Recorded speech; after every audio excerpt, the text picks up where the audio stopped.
let's get it in. Yes, my name is Oliver Paglia. I'm a published author and I have some stuff on Substack, so if you're interested in reading that, you can put my name into Google and you should find it easily enough. This evening I'm reading an extract from a very long essay I wrote, which is an analysis of the movie Predator, the original 1987 one with Arnold Schwarzenegger. Who has seen the film? Okay, half the audience. Is anyone going to admit it at the back? You're too much of an art aficionado or something. Right, I got the idea for this. I'll tell you just briefly before I start, I'll give you a quick story.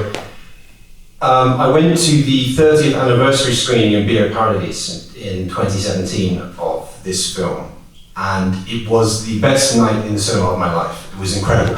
There was a buzz. Before you even got in, people were queuing, and like the queue was actually out the door down the street, and you started to realise that something kind of special was happening.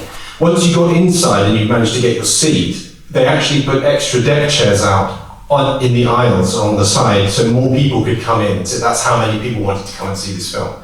And most of the audience inside were either had been born after the film first came out or were too young to have seen it at the time. And I started thinking, why is this old 80s film with Arnold Schwarzenegger still appealing to so many people, particularly younger generations?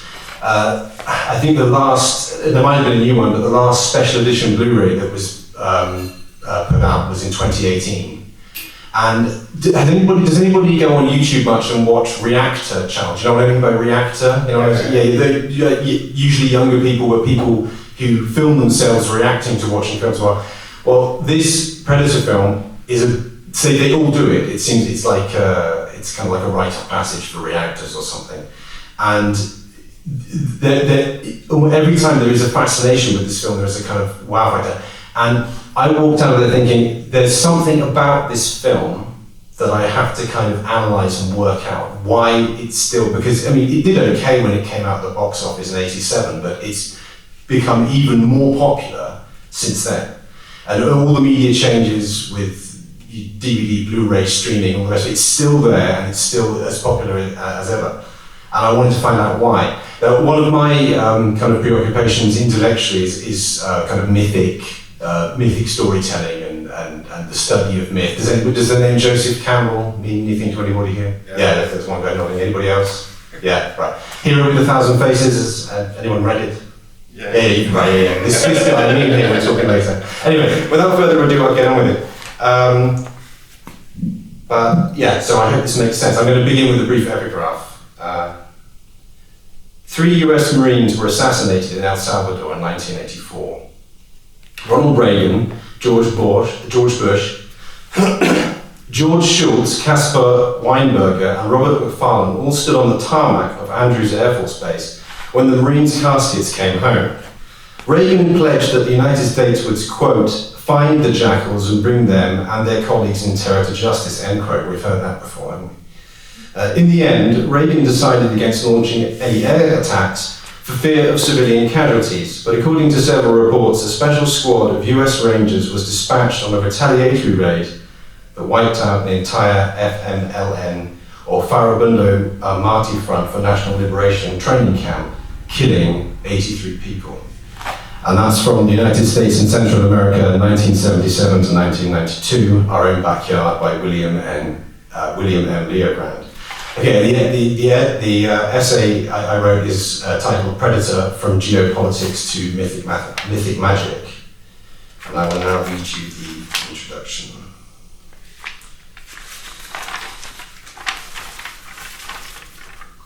At first glance, Predator may seem to many as just another 80s action movie, with a muscle-bound leading man and hints of right-wing sentiment. If you view the film through a mythic lens, however, the story and its elements take on a wholly greater significance. I'm well aware that for most modern minds, the term mythic has multiple vague connotations, one of which translates as lie or falsehood. This is not, of course, my interpretation at all. The main purpose of mythic storytelling is to communicate truths as opposed to facts. Facts are historical, political, economic, and scientific. Truths are artistic, philosophical, and psychological. Herein lies the beauty of Predator. As David Harvey attempts to explain in The Song of Middle-earth, J.R.R. Tolkien's themes, symbols, and myths, the development of myths and their use in societies, both primitive and modern, is of such importance that to dismiss them as the products of an overactive imagination is to denigrate man's curiosity and his quest for the answers to the eternal questions. Why am I here? Where am I going? Where did I come from? What lies at the end of the road?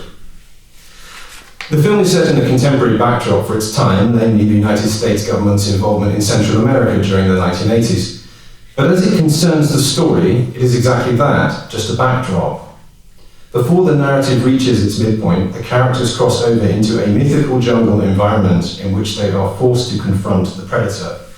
A monster synonymous with such story moments as St. George or Siegfried slaying the dragon, or Bilbo Baggins' meeting with Smaug in The Hobbit.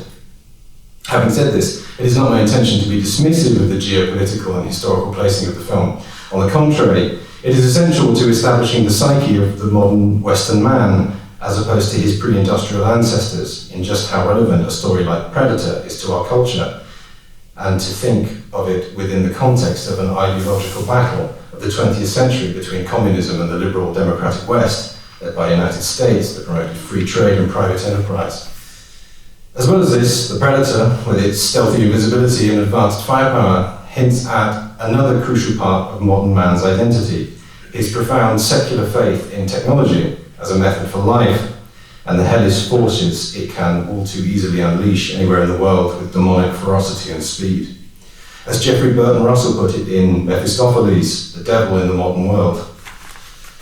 This Faustian trust in humanity's ability to solve its own problems, along with a baseless faith in the goodness of human nature, has reduced intuitions of good and evil to psychological phenomena unrooted in any transcendent reality and explained in physical, mechanistic terms, end quote. It is my assertion that a mythic monster like the Predator, by the intuitions of our best artists, seeps into popular culture with the steady surety of green shoots in spring. The waking, rational, modern consciousness that receives such a vision is enthralled by it, but at the same time, void of the language and nomenclature with which to describe what it has experienced, is also silently terrified, just as the desperate characters that are forced to confront such a creature in the film.